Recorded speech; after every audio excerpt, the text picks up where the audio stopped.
Welcome to the Customer First Thinking Podcast, episode 31. My name is Stephen Shaw, the host of this podcast. In this episode, we interview Mark Schaefer, one of the world's foremost authorities on marketing. Markets are conversations. That was the opening line in the classic marketing book, The Clue Train Manifesto, published in the year 2000. The authors urged marketers to give up mass messaging and speak with a human voice. Their clarion call for radical change resonated with a lot of techno-utopian marketers at the time.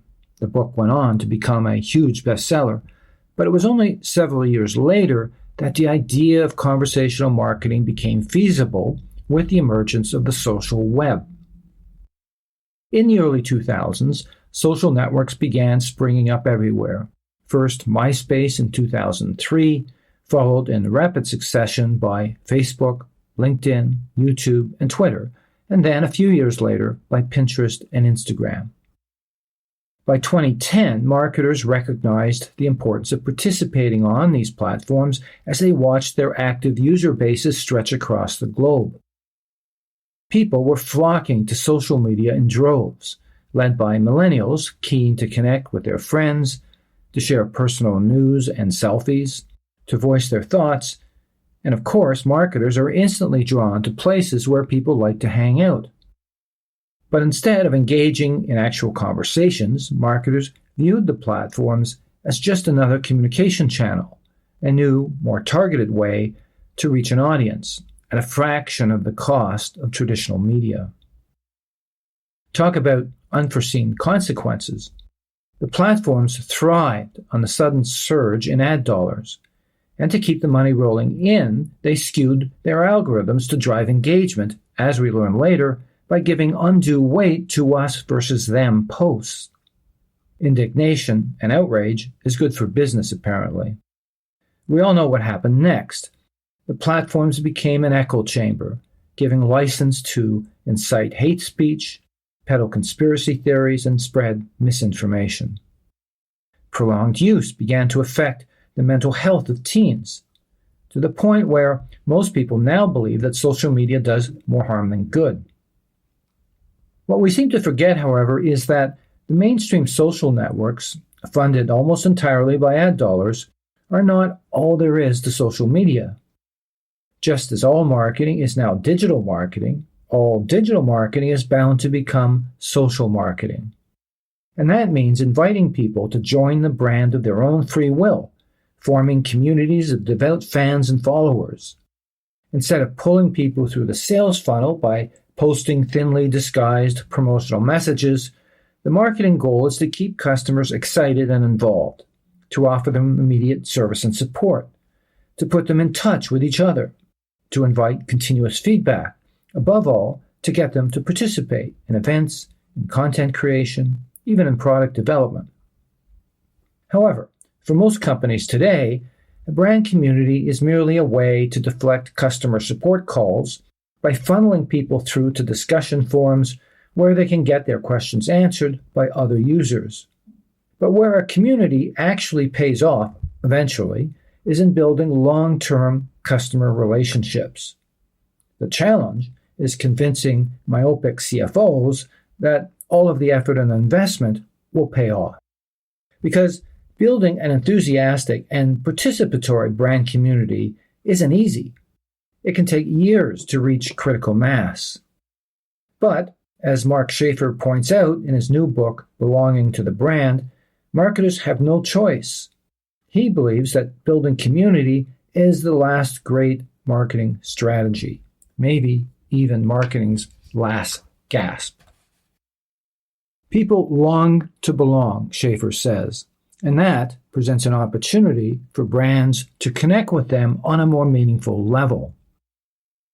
The author of 9 other books, including the best-selling Marketing Rebellion, the Tennessee resident is well-liked for his humanistic views and folksy charm, making him both a popular speaker and a beloved blogger.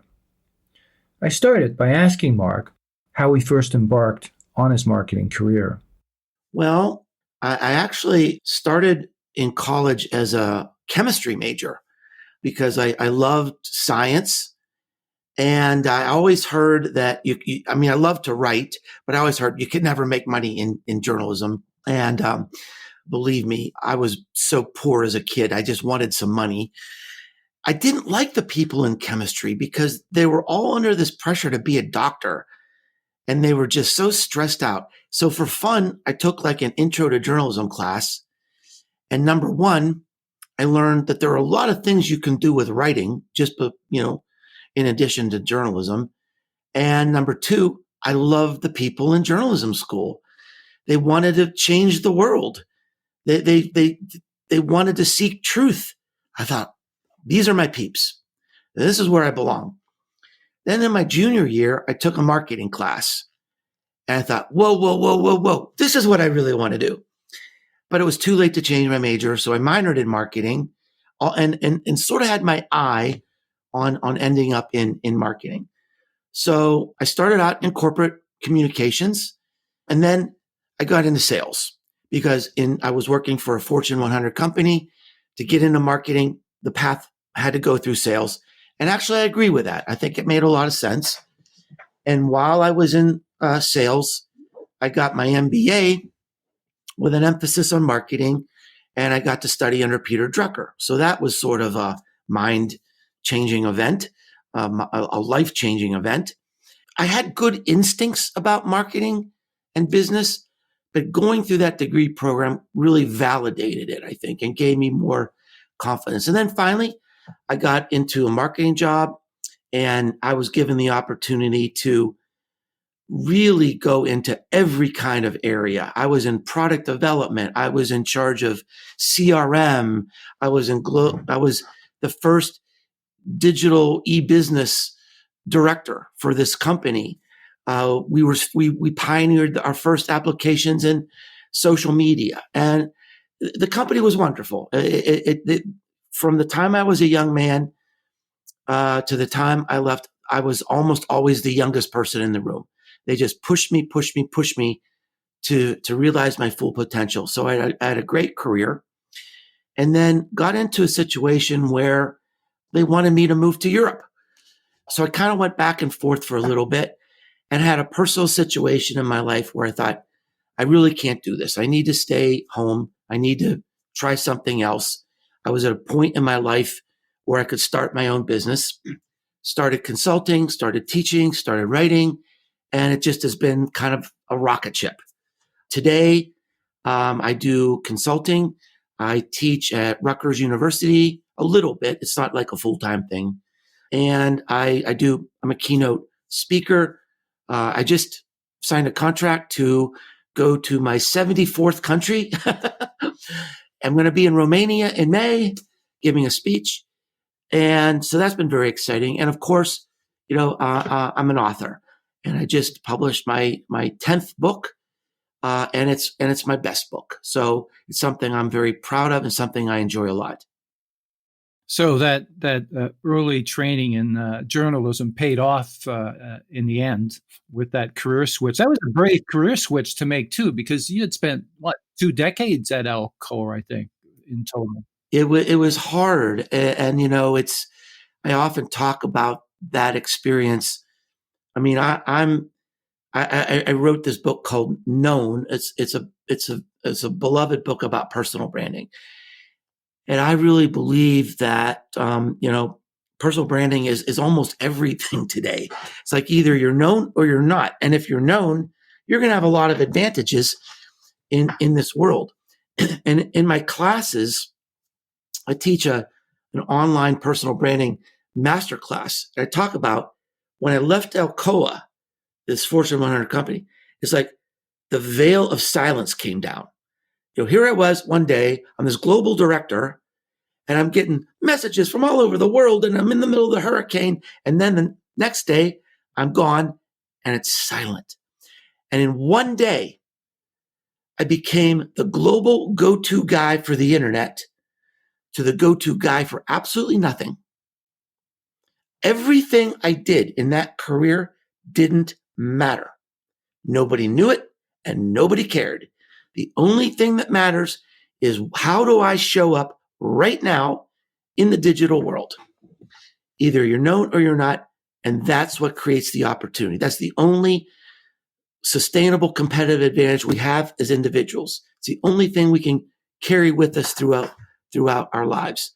So it was dramatic. It was traumatic, but it was the best decision I ever made. Sure. And let me ask, how long was it when you made that switch before you had your first paying assignment? 24 hours. So, well, I mean, but I don't want to be flippant about the question. So before I made the switch, I had been doing a little bit of consulting on the side, I kind of to feel it out. And I decided, here's how it started. I was in a plane. I was talking to this guy. Long story short, he had this massive, important global jewelry business. He wanted to sell it, and he couldn't sell it because he didn't have a marketing strategy. And I'm sitting there listening. And finally I said, I can do this. I can help you. And I'll never forget that because it was really my first consulting job. And he paid me in jewelry. Really? Yeah, he paid me in diamonds. So I could do it. And I completely changed his life, and I changed his business, and the business got sold, and he's a millionaire, multi-millionaire. So I thought, I had a lot of confidence, because I'm good at it. I'm good at marketing. And basically my last job at Alcoa, I was kind of an internal consultant anyway. So I was doing things on the side. And look, I mean, when you're an entrepreneur, you say yes to everything. I think my first customer was a catering business. And then like a real estate company. And then what happened is I started a blog because here I am immersed in the digital world. And I just started to do it on a whim. And what year was that? 2009. I started my business in 2008 and the blog in 2009. And then I started to realize that every business benefit I was realizing was coming from that blog. I better get serious about this and more intentional about it and more consistent about it. And what happened is, coming from this traditional marketing background of, I have my message and I've got to find my target audience, something completely unexpected happened. Instead of me finding my target audience, my audience found me. And, I live in Knoxville, Tennessee. I thought I could have a very happy living just working for businesses in East Tennessee. And I found I had a global audience and a global audience who loved my blog, and the blog led to books, and the books led to speaking.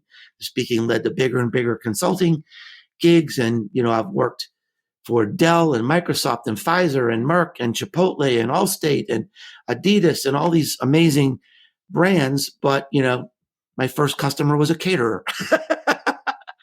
So it's interesting because had you started that blog, I don't know, 5 years later, would you have the same sharp ramp up as you did, the same climb to fame that you did? Were you just an early adopter and that was just serendipitous? Well, I wasn't an early adopter. I mean, it seems early, but when I started, there was a marketing leader I looked up to who said to me, "You're too late and you're too old." I mean, I was like 49, 50 when I started blogging. I gave my first paid speech, I think, when I was 52. He said, "You're too late and you're too old." So in that context, I was not really a pioneer, but here's what was different.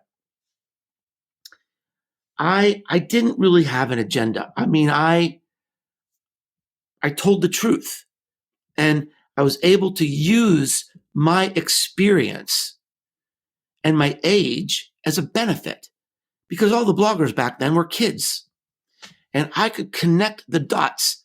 And they were blogging about things. I thought, oh my gosh, this is horrible. They have no idea how business works. And I started saying, this is how it really works. And the response was, thank goodness someone is finally saying this.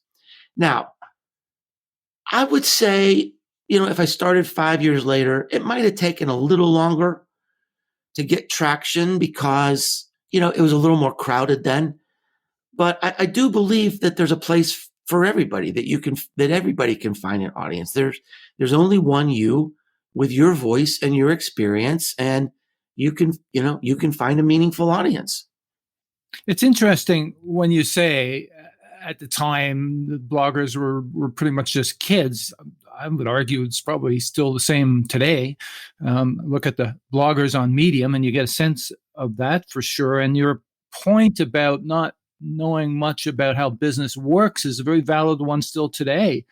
It's one that Mark Ritson complains about all the time, how marketing departments have been emptied out of the strategists, and they're largely just performance marketers today. And we're going to get into that subject a little later on because obviously it ties into your new book to a large extent about changing the trajectory of marketing. I just want to stick with one other subject related to your background, and I kind of look at you as I'm going to say the Malcolm Gladwell of marketing. Oh man, I love that. I love that. I love that. And it's true because you know what? I write my books like Malcolm Gladwell. You do. And and the reason I thought about this is I'm reading The Bomber Mafia, and I'm reading this thinking, wow, this reads just like... Sounds like Mark Schaefer. Here's the beauty of Malcolm Gladwell. He does no original research. And what he does is and I do the same thing, is you find, when you do the research for the book, you find these things that make you go, wow. And here's what Gladwell does. Sally woke up one morning and couldn't find her coffee. She did this, and there's this long story, and you're involved in it. And then he goes, of course she couldn't find her coffee because in 2011, Stanford University found blah, blah, blah, blah, blah. That's how I write my books. It is, and you. Thank you for noticing. Thank you for noticing. You're my new best friend. You're a master storyteller. I've heard you speak in public. You're gifted. I know you practice hard at that too. So there's some lessons learned about that. But also, I think the other connection point to me is that you have a real interest in social psychology, and obviously behavioral science. I think you took a degree in that. So would you attribute your success to this gift of yours to be able to, how shall I put this, unravel the complexity of a situation and play it back in a way that people get? 100%. I'm a teacher. And I remember when my daughter was a little girl and I was helping her with her homework. And she said, Daddy, I'm so confused at school, but when you explain it to me, I understand it. You should be a teacher. And whether it's in my books or my speeches or, my classes, I can unravel complicated things and distill it to its essence. That is what I'm good at. So you are a very keen observer. I have to say, I'm quite impressed with how you've studied my style. Yeah. Yeah, I'm a huge admirer of your style. So before we jump into the book, and I'm anxious to talk about quite a few of the core ideas in there because they really resonated. Like your philosophy and mine aligns very closely in terms of what marketing needs to do to transform itself. But I want to go back to the Marketing Rebellion. There are so many good ideas in that book. They all hold true today. Lots of stories. The subtitle is "The Most Human Company Wins," and that is a core that runs through all of your writing. Your points of view is making marketing more of a humanistic discipline. Is it going forward, given where we are today, marketing's job, not necessarily to be the demand generator for the company, but more to be the social conscience of the company? I use those words carefully. The voice of the customer, the advocate for the customer. What should the mandate of marketing going forward be, given the pressures of growth on the CMO today? How does the CMO reconcile those two roles in an organization? The pressure on the CMO today, I believe, and why it's such a perilous career path is because there's this disconnect between the expectation of the board of directors and customers. And the board of directors expects marketing to be coin operated. You put coins in and you get more coins out. And customers don't give a damn about that. The customers want you. They don't care about you. They don't care about your 10th anniversary. They don't care about how good and lemon scented you are. They care about their life and their story and their problems. And I think the mindset of marketing today needs to be, how do we come alongside customers at their point of need and do it in a way that we become part of their conversation. Somehow we can even maybe have a little part of the fabric of their life where we do something so helpful, so human, so generous, so authentic, so unmissable that they can't wait to tell other people about it. That's marketing. And so another part of your question was, our businesses are going that way. Mostly not, because they can't. I think small to medium businesses, yes. And by the way, there have been a lot of businesses that have taken that Marketing Rebellion book and said, this is the plan. It's been very humbling. That book has had an impact. Even on a Fortune 100 company, the CMO wrote me on LinkedIn and said, we need you. We need you. And I was thinking, right, this isn't going to work. But it has worked. It has. People are listening. But I think it's the medium to small size businesses that are going to pave the way. The young people today, they're teaching us how we should do marketing. 20 years from now, we're going to look back at this age and say, wow, what was this stuff? Spam. What were we thinking? Robocalls. Oh my gosh, I'm so embarrassed. Aren't we glad that we're showing up in a human way? Aren't we glad millennials and Gen Z ushered us into a new generation of marketing? Oh my gosh, those were awful days. I think it's going to be that embarrassing. And I think it really is within 20 years, we're going to be humiliated by what marketing stands for by today. Yeah, well, I certainly hope so. We'll be looking back at this time, much as we look back at the early years of selling patent medicines. Can I build on one other comment that you made? Sure. Because it was such a good question and a very profound question. And you said something very important, and I don't want to miss it. Should we be the social consciousness of the company? Maybe. And I think this is sort of overplayed in marketing today. And there's a mantra out there in the field of marketing that I think is very dangerous, where everybody needs to take a stand and everybody needs to, take a political position. And one of the exercises I do in my classes is I'll say, think of everything you bought in the last 2 weeks. Could be a sandwich, could be gas for your car, could be a new coat, could be a plant for your office, it could be a notebook. Now, of all those things you bought, how many of those products do you know what stand they have on the environment or politics or anything in society? And the answer is almost zero. Now, all of those products have marketing people behind them, but we don't really know and we really don't care, because we buy a sandwich because we're hungry and it tastes good. And we buy gasoline because it's convenient. And we buy a coat because we're cold. We buy a house plant because it's pretty. So there's, the 4 Ps of marketing still work. They're still important. I think purpose is the 5th P. I really do. And especially with young people today, It is more important, but don't overlook the fact that the 4 Ps still work. Most of the time, we don't care. Maybe the 6 P is peril. Because if you do purpose and you do it wrong, then you're going to move into peril. Yeah. Actually, I got to write that down. That'd make a great blog post.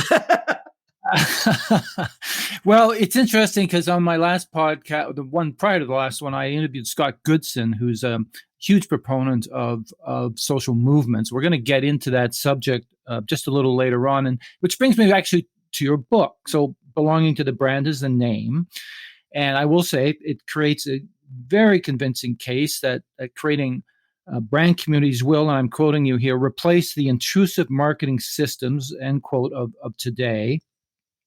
But, as I thought about it, I thought, oh, my goodness, there's a $1 trillion global ad market out there. 700 billion of it is digital advertising.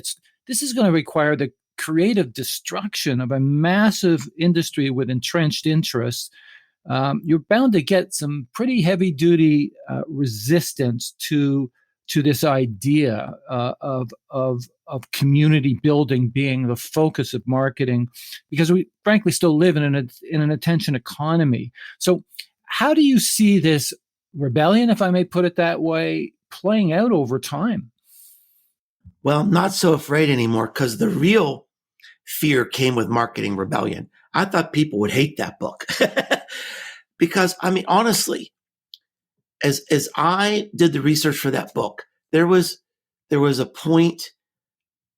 I was writing the book right here in this office, and I thought, I don't really know what it means to be a marketer anymore.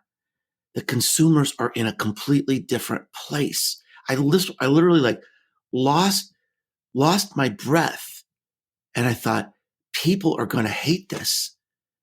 Do I have the courage to really tell the truth? Because people are going to hate this. There's going to be backlash on this book. And just the opposite happened. What, people said, we know, we see it, we feel it.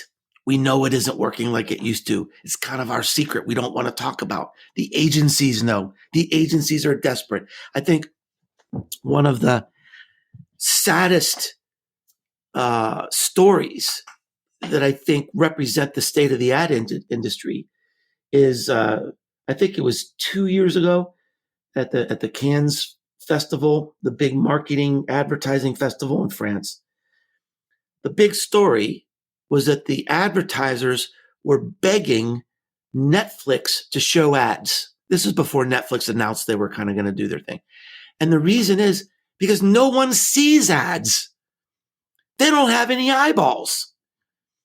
And so everybody's going to digital. But guess what? When everybody goes to digital, the price goes up because there's only so much digital. So it's a mess. It's a mess. And there's got to be another answer. And that's what I provided in Marketing Rebellion. And that's what I provide in the new book. So, I think at this point, if there's a backlash, it's like, you got to be kidding me. You're smoking something funny. You're not being honest with yourself. And there is, I think, a lot of delusion out there in marketing.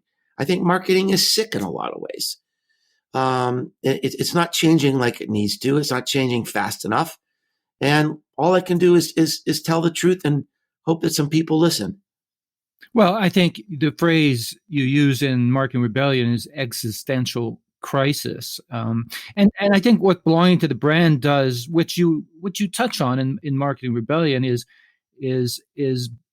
raise the idea that the only path to business success going forward is going to be this concept of creating, nurturing of communities. And the challenge I was raising was simply that there is such entrenched interest and money in preserving an antiquated system that, pity the poor CMO who wants to fight that tide. As you said earlier, small and medium-sized businesses might make that decision. It's much harder to do. It's more than money. It's also, it's ego. It's status, because making commercials is sexy. It's relationships, because I love going to New York and being wined and dined by the agency. I don't want to give that up. There's a whole scaffolding of relationships and ego that's holding these sick practices in place. It's self-perpetuating. That's the challenge. But further up in the C-suite, and I know we're sort of deviating a little bit from the book, but really this is a radical idea, right? And radicalism is not something that CFOs, CEOs like to embrace. They're on train tracks, right, to hit their growth targets. They're not going to shake up the organization or its traditional approaches to marketing on the leap of faith that this is where the world's going, therefore we need to be ahead of where it's going. So there is a whole question in the book about how you actually have to achieve that transformation. I do want to talk about that, but also the other thing you bring up in the book, which is disturbing, is what's happening to society. So we have a society, and you allude to it because this is the issue. We're wired to belong. Our identity is derived from our affiliations in life and recognition. You point out that 40% of people today feel lonely. That's a staggering number. And a really, truly concerning number is that 22% of millennials have no friends at all, which is mind-boggling. Is social media at the root of all evil here, or at least the present constitution of social media? Is that the culprit, or are there other reasons for this disturbing cultural shift? It's a very, very complicated issue, and really it's been percolating since the 1960s. There's been a sort of a steady decline in mental wellness from the 60s. So it's very, very complicated. Some of it is increases in divorce, more single child families, the deterioration of social institutions like youth sports, which basically went away during the pandemic, institutions like church, service organizations. We used to belong to all these clubs that now we spend all our time on our phones. So it's a very complicated issue. Social media is a two-edged sword. Social media, look, I mean, I wouldn't be talking to you today without social media, right? So, I mean, it's this wonderful, magnificent, historic opportunity to meet people we never would have known before, and to learn and connect in new ways. But it also can be very toxic. It can be a place where there's bullying and shaming and unrealistic expectations. And I do think specifically with children today, it's a big problem. And there's been a lot written about this. I'm not saying anything new. And I also think to society in general, people of every age, that I think there are probably more negatives to social media than positives at this point. I think it's a toxic pressure on our society and our culture. But is that the fault of the platforms, as has been exposed in terms of the algorithms that they're using? Is it simply a matter of reinventing the concept of social media, decommercializing it? You talk about this. Maybe we could jump into this concept of digital campfires, the rise of closed communities enabled by platforms like Discord. You mention it in the book, Mastodon, of course, Slack. Does it ultimately mean that the big social media platforms will be displaced by the rise of these private communities? I think it already is. I think in many cases it already is. And this is kind of where I go at the end of the book, where again, the future truly is being led by our children. And they look at what's going on Facebook. They look what's going on Twitter. And they're saying, nope, we're going to go someplace else. We're going to create our own digital campfires, and we're going to meet where you can't see us. So there's a lot of interesting commercial implications for that. And look, Gen Z, these aren't babies. We just had the first Gen Z elected to Congress. These are consumers. And guess what? We can't see them. Social listening platforms are becoming obsolete because they're hanging out in Discord. They're hanging out in the metaverse. They're hanging out on Fortnite. They're hanging out, in places where they do not want to be seen. They do not want to be tracked. They want to have this closed wall environment. So it's a fascinating problem. Maybe this is the first book that even sort of elevates this problem that we're facing, and it's not an original idea. I built on the ideas of Sarah Wilson, who wrote some very influential posts on the Harvard Business Review about this idea. Yeah. So anyway, it's a complicated problem. I think the young people today are taking the solution into their own hands by dropping out of mainstream social media. So, and I know I'm sort of jumping ahead a little bit here, but when you're thinking now as a brand about building a community, you might have thought about Facebook groups before. Now, are you really thinking, well, maybe I should go this route of setting up a community on Mastodon, maybe too complex for the ordinary soul, but on a similar type platform? Well, you have to fish where the fish are. I mean, I think it gets to that simple. I mean, I created my community, which is dedicated to exploring the future of marketing on Discord. I didn't want to be on Discord, but the community said, if we're going to learn about the future of marketing, we should learn about this too. Can't really argue with that. So there we are. And it's ended up actually being a lot of fun. There are examples in the book where, Vans, which is sort of a youthful lifestyle, youth-oriented lifestyle brand, they created a gaming area within the metaverse called Vans World. So these people who, they're not going to Facebook, they're going to go into this space and become part of this world. And, Vans is going to learn about them, and they're going to learn about Vans, and they're going to have fun together. And it's a new way of thinking about communities. Without question, there's going to have to be more creative ideas like that. And again, most businesses, the best run businesses are there. Nike, Adidas, Coca-Cola, Disney, they're there. But for a lot of these brands that are wedded to, I'll give you a quick story that is just heartbreaking. I worked with a gigantic brand, Fortune 100 company. I was working with the brand manager. We were working on all these creative ideas. And because they had a global universal ad contract, everything she wanted to do had to go through an ad agency. And everything came back as an ad. Everything. She couldn't do anything different.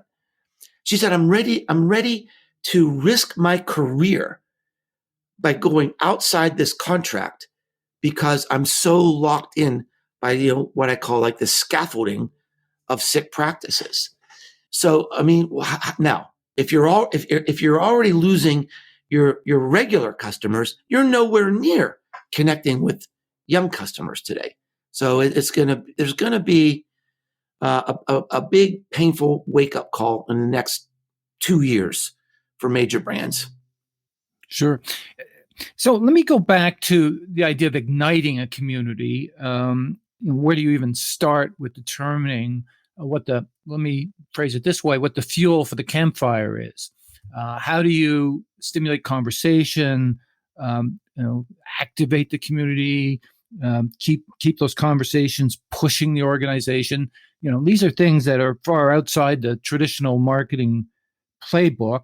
But it seems, and perhaps that's one of the next books is a playbook for community building. But go back to the idea of purpose that you were talking about earlier, because I think you said you've got to really start there. And this also, I think, ties back to something you were talking about in the very beginning, that really, as a brand, you want to be integral to the lives of people. You want to matter to them. You want to be relevant to them. You use that word quite a bit. So is the formula here land on a social purpose that the organization can rally around, which will give you social relevance to the larger community, which will lead ultimately to a social movement of sorts? Is that sort of the broad scale strategy that you're advocating here? Yeah, yes. And with the one, I would tweak it a little bit that I do think, because look, it is business and it is marketing, that whatever purpose you come up with, it has to be congruent with your business goals. It's got to be an intersection. And I think an example I went to great lengths to present brand new case studies and brand new thinking in the book. But there is one well-known case study that I mentioned, and it's useful because people can relate to it, and that's Harley Davidson. So Harley Davidson sells transportation, but you never hear Harley Davidson saying, "We're going crazy. Come on, it's our President's Day sale. Come on down now." You could never imagine them doing that. And they never will, because everything in that company, and I have personal experience with this, like inside working at the C level at Harley Davidson, everything they do from the top of the company to the bottom is dedicated to one thing: helping people achieve their dreams through the lifestyle of motorcycling, which I say in the book is a friendly way of saying, we want to make you a badass. So if you want to be a badass, Harley Davidson is going to do everything, even the sound of the motorcycle, the color of the motorcycle, the black leather jackets. You're not going to see a pink leather jacket. It's going to be a black leather jacket because you're going to be a badass. And so it's just, they have community. They have this deep, deep emotional connection. That's all they work on. And they'll never have to have a coupon, ever.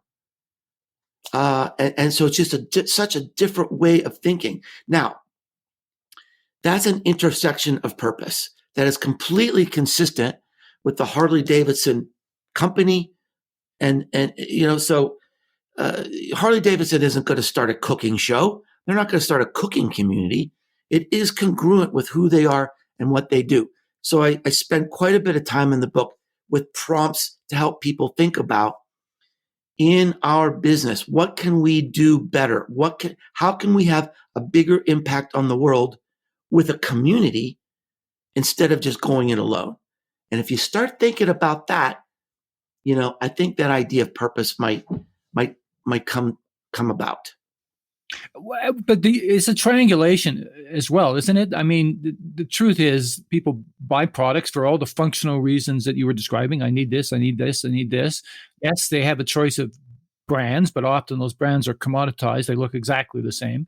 So what becomes the difference makers? And the difference makers, I guess you're arguing here, making the case here that the purpose becomes the big difference maker. The fact that brand has those values, those cultural relevance touch points that will connect you emotionally to customers. Really, that's the connection point, isn't it? I think a very valid question is community for everybody? I mean, what if you are sort of a commodity product? And the only answer I can give to that, I have a one-word answer: Yeti. Yes. It's an ice cooler. Yeah. 6 or 7 years ago, I started noticing people wearing Yeti caps and Yeti stickers on their cars and their laptop computers. I'm thinking, wait a minute. This is an ice cooler. What am I missing here? Is this something else? No, it is an ice cooler. And I'll never forget this moment. Actually, I told this story in the book. I was in Wichita, Kansas, giving a speech, and there were a bunch of students there. They wanted to have their picture taken with me. And this young woman got out her phone, and the whole back of her phone said Yeti. I just couldn't believe it. She can't afford Yeti. I said, why? Why do you have this? And she went on for 10 minutes telling me about how she loves Yeti. She believes in Yeti. She told me the whole story. She said, I don't have that much money, but every Christmas I buy Yeti gifts for my family because I believe in Yeti. I am them. All right. It's an ice cooler, folks. In the book, you talk about how it was the head of marketing who really was responsible for gaining traction, like using fishing guides as evangelists. One of the greatest marketing success stories of our generation. It really is. It's just, it was all word of mouth. It was all word of mouth marketing. They didn't have any money. Yeah. And they did marketing right. Because they focused on meaning. They focused on being meaningful to people. Well, on being integral to the lifestyles of the customers that they're serving. Yeah, totally. So let me ask you, because again, a lot of the ideas in the book are radical and justifiably so, because I think marketing's at the point where it needs radical ideas to survive this existential crisis. If let's say, for the sake of argument, marketing does become now the locus of community building, because the fact you bring out in the book quite clearly is that today, whatever the figure is, 70% of communities are actually run by the customer service department as forums, as self-help forums, etc. If marketing declares ownership of community building, as I think it rightfully should, how does it reorganize itself around this now being the core method? We have these obsolete marketing planning methodologies that are very media based today, hence the money still being spent on advertising. How do you now create an inverted structure within marketing that puts the community now, the customer portfolio, the community by extension, at the heart of those planning methods? That's quite a reversal to pull that one off. I think it gets down to this: leadership. There's no such thing as a grassroots cultural change. It gets down to the culture of your company. If your culture is always be closing, community's not going to work. And the only individual that can really change the culture of the company is the person at the top who holds the purse strings and is responsible for the strategy. And it's got to be a mandate that says this is the way it's going to be. It's not only a mandate, it's got to be internalized in performance reviews and objectives and dashboards and measurements. You've got to ask questions. How's it going? What's going on with the community? What happened today? What did we learn? How can I support you? That has to come from the top. That's the only way it's going to happen. And if it's not completely, just like the Harley Davidson example, if it's not completely understood and supported by the company, it's not a marketing program. It's the culture of the company has to be focused on community and the customers. If you're not there, you're probably not ready to do it, or it's going to be kind of so-so. So really, I wish there was a cleaner answer, but it is a simple answer, but it's a difficult one. It has to be leadership. Well, and marketing's justification for its budget has always been we fish where the fish are, because you're chasing audiences. And here you're not chasing audiences. You mentioned the point, you're bringing the audience to you at that point. Kind of just connecting the dots between this and some of your other questions about change and starting and what do we do? You know what? This doesn't have to be a total commitment of your budget. Experiment. Mm-hmm. Take 10% of your budget and try word of mouth marketing, experiential marketing. Those are some of the things we talked about in Marketing Rebellion. Try those things. Try mm-hmm. community. It doesn't take a lot of money to create community. It takes commitment. and take some resources. But generally speaking, it's not going to break the bank to just see if it can build momentum. So, I mean, I'm not saying it's not a 180-degree shift. You can take 10 or 15% of your budget and just try, see what happens. And maybe the first try won't work. Maybe it's the wrong idea, it's the wrong purpose, it's the wrong people, but maybe you can crush your competition because you're probably not crushing your competition on coupons. Right. So I want to delve in one other big area of the book. Toward the end of the book, you get into sort of more advanced potential ways of change. And you talk about NFTs, you talk about the metaverse, obviously. Just about NFTs, because I thought that was a really interesting part of the book. I learned a lot about how NFTs work just reading that. And you, again, go back to what you're really good at is distilling, this complex idea down to its essence. But one of the interesting points you make is that tokens could be used to reinvent loyalty programs. And certainly we all know how loyalty programs today work. They're very transactional based. They don't really inspire an emotional connection to the brand, but they serve as a barrier to exit. How do you see tokens replacing that kind of transactional relationship that goes on, or maybe supporting the ultimate transition to a more meaningful relationship that a loyalty program can in fact lead to? How do you see that playing out? Well, I think there's really two different questions there. First of all, I would encourage you and your audience to watch what's happening with Starbucks right now. Starbucks is creating a token-based loyalty program. It's not the first to do it, but it's the first to do it on this scale. Starbucks is a really smart company. They have a lot of money, a lot of resources. They're one of those well-managed companies we talked about. I expect they're going to do it right. So this is something to look at. And, they may not be talking about it in Web3 terms, because that's kind of spooky, scary stuff. But their new loyalty program that they're rolling out now is a token-based loyalty program. Now, the second part of that is, how do you move that into community?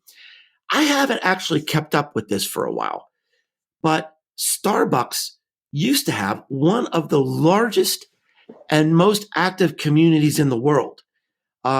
I remember I wrote about it on my blog. It had to be 6 or 7 years ago, about how they set up this community and they were talking about new services and new this and new that. And I think like someone in the community like redesigned their straws. And, so they had this, idea, they were ideation and they were collaborating and they were co-creating. So, I think Starbucks has integrated that. I assume they still have that community going. I haven't really studied it for a while. But I think the key is, look, most companies today are stuck on, social media, or maybe they've moved to having a content audience because they're producing podcasts and videos and blogs, and that's great. But the ultimate, we have to move. Okay, you've done that. But don't be stuck there, because the ultimate emotional connection is community. So my prediction would be is that Starbucks will use this as a way to somehow create community. To maybe if you get enough awards, you're in this premium thing or something, right? You get, I can almost bet that if you collect enough of these tokens, there's going to be an experience. You go to a concert, you go to something where you meet other like-minded people. So that, I haven't really studied it, but it has to be all connected. Starbucks, they're very smart marketers. So I predict that's the way it'll roll out. Yeah, that's an interesting point. Let me shift now just outside the boundaries, if you don't mind, of community building per se. I alluded earlier to the challenges with how you reorganize marketing. Indeed, if marketing even survives as a distinct function. marketers face a ton of operational challenges, and the more organizations now collecting first-party data, as you know, are starting to bring a lot of companies into the data-driven marketing space that never could have got there before. We're faced with bloated marketing automation platforms as came an explosion of choices. We faced still terrible data fragmentation, lack of unified view of the customer. CDPs is supposed to solve that, but that's a long road as well. The big thing is the fracturing of the discipline into many diverse specialties that don't play well together, if I may put it that way. So what we're dealing with here is spiraling complexity. So I want to ask, tough question, loaded question, but how do marketers deal with this complexity? And you have the gift of simplification. To me, there needs to be a simplifier here of how we go to market going forward. Is it a requirement now to start thinking about, based on the collection of data, this community-driven concepts that you bring out in your book? What's going to be the formula here for success going forward without being dragged down under the waves by this complexity? No leader can be an expert anymore. There's no human being that understands the internet. There's no human being that understands the economy or even a part of the economy. In fact, it's been shocking to me how many economists have just been so wrong about, what's going to happen and what's going on. So a great marketing leader today cannot hope to have all the right answers, but they need to have all the right questions. Give up the idea that you're the master of marketing and you have all the answers. What you need to do is dabble in everything, experiment in everything, get out, buy an NFT, get out on the metaverse, play Fortnite, just learn enough that you know the potential. So you go to your team and you can ask the right questions. Have we explored this? I saw new, brand sponsorships on Fortnite. Is that something we should be looking into? So it's, in my community, there's a lot of uncertainty because it's overwhelming trying to learn all this.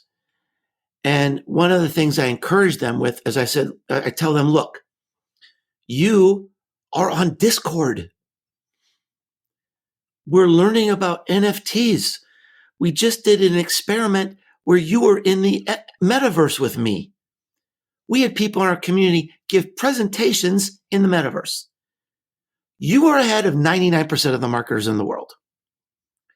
Just dabble. Keep dabbling. Keep pushing and experimenting. And so just know enough to have the right questions. Give up, on being the smartest person in the room. Have the courage to surround yourself with people a lot smarter than you, probably a lot younger than you. Well, I always like to make the point that a great marketer has a curious mind that wants to investigate and explore all of the options, and then obviously have the fire in the belly to fight for change. I think that's compassion and curiosity, probably the two top skills for marketing today. And empathy, if that's related to compassion. Empathy / compassion. So last year, I think it was last year, you had a TED Talk, and you were talking about the importance of staying relevant. I thought it was a terrific talk, and staying relevant in this era of massive change. And I think you drew an allusion to a surfboard. So, surfing the next big wave, I think you said was key. So I asked ChatGPT, just out of curiosity, of course, like everybody's experimenting, at what steps businesses need to change their marketing strategies in 2023. And they came up, the AI in 4 minutes came up with 10 points. So, which was interesting. So number one was focus on customer needs. 2 was emphasize empathy and authenticity. Interesting. Number 6, though, was I would have thought might have been number 3, was foster community and connection. That's good. It made the list. It's a pretty good list. I looked at that and said, oops, I'm one of my consultants. This will put out of business. It's funny enough because my brother runs a post-production company out in Vancouver, and he's rebranding the company. And so he started to ask Chat GBT how to brand his company. He got some pretty good answers back. So here's the question finally. The next big wave, right? You said that's really key. Is AI going to be the game changer here? So go back to my complexity question. Is AI going to help marketers deal with the complexity? Is AI going to basically be the replacement for lower level content production? We've seen some pretty amazing examples of that. Is that the next big wave? It's probably the biggest wave, but there are a lot of waves. I mean, there are a lot of waves. You know, the big wave I talk about in the Belonging of the Brand book is mental health. So if you have a business that's especially comforting, that's your wave. So, I mean, I don't think you can look at just one big wave. I think you need to look, just like a surfer. You're looking at all the waves coming at you, and you select one that you think that's going to, give you the best ride. So, I wrote when ChatGPT came out. I wrote a blog post that said essentially something like, "This changes marketing forever, beginning now." I've never used those words before in my life. Never. Not even close. I think, you had to wait and see how the internet was going to work, right? This is profound. It really is. It takes artificial intelligence away from these geeky rooms and makes it as simple to use as Google. It is going to displace a lot of jobs because if you're in the information business, you're done. If you're in the insight business, you'll probably be okay. If you're strategic, and here's a beautiful example. When all this was happening, I interviewed Shelley Palmer, this tech analyst, and he compared this to the music industry in the 80s when electronic music started. Half the professional musicians lost their jobs, but who stuck around? The greatest jazz musicians, the greatest players, the greatest talents, the visionaries, the producers, the orchestrators, the writers. So the people if you have insight, you win. If you dwell in information, you lose. And I think it's really that kind of black and white right now. Right. But it's gonna change everything. And it's not, in the next year or 2 years, it's not gonna be just basic, simple content. In the next 2 years, I would say 2 years, every one of us will be able to create a feature length movie from our kitchen table, for no time and no money. So all content is going to be AI generated. And so that deserves a whole nother interview show. And book, I might add. Yeah, maybe. Mark, this has been, first of all, I just want to say that I thought it was going to be a fun conversation because we're aligned along our values. It was completely fun and obviously educational for me too. So I just want to say thank you so much for the time. Thank you for all the great work you do, because it is really inspiring. And I'm a vintage marketer, as we talked about at the start. So it's a industry with constant learning, and you've been at the forefront of all of this for quite some time now. So thank you again for your time today. You're welcome, and thank you. And in the last 12 months, I've done about 250 interviews, and this was the best one. That concludes my interview with Mark Schaefer. As we learned, brand building will in future be indistinguishable from community building. Brand marketers will make community development the heart of their relationship marketing strategy, knowing it's the only way to win the true loyalty of customers. By creating and nurturing a community of like-minded people based on shared interest and giving them a reason to stay involved, marketers can turn brand followers into fans. It's all about being more human, more relatable, and more integral to the lives of people. You can find past episodes of this podcast on customerfirstthinking.ca, where you'll also find articles, strategic frameworks, video, and more on the transformation of marketing. In closing, a big shout out to my friends and colleagues Justin Eacock and Chuck Rana for their contribution to making this podcast happen. Until next time, thanks for listening.